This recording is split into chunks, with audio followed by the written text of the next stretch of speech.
నకిలీ పాన్ కార్డుల కుంభకోణం ఇప్పుడు అదో పెద్ద చర్చ. పాన్ కార్డులు నకిలీ ఏంటి అంటే, పాన్ కార్డులు నకిలీ కాదు, పాన్ కార్డులు ఒకే వ్యక్తి 2-3 పేర్లతో తీసుకుంటున్నారు, అక్షరం తేడాతోనూ దీంతోనూ. దానివల్ల ఏమైపోతుందంటే చాలా అవుతుంది. ఒక వ్యక్తి 100 కోట్ల రూపాయలు బిజినెస్ చేస్తున్నాడు, 3 పాన్ కార్డులు ఉంటే 3 అకౌంట్లతో నడుపుతాడు, 3 బ్యాంక్ అకౌంట్స్ ఉంటాయి, 3 రకాలైనవి వేరువేరుగా ఉంటాయి. తద్వారా బ్లాక్ మనీ సర్క్యులేట్ చేసుకోవడానికి ఒక పెద్ద అవకాశం అవుతుంది.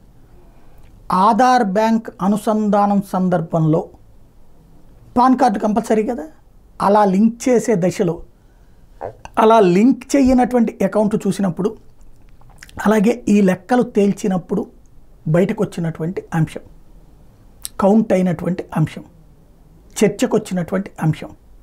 కాబట్టి ఇప్పుడు ఏం జరుగుతుంది అన్నటువంటిది చూడాల్సి ఉంది.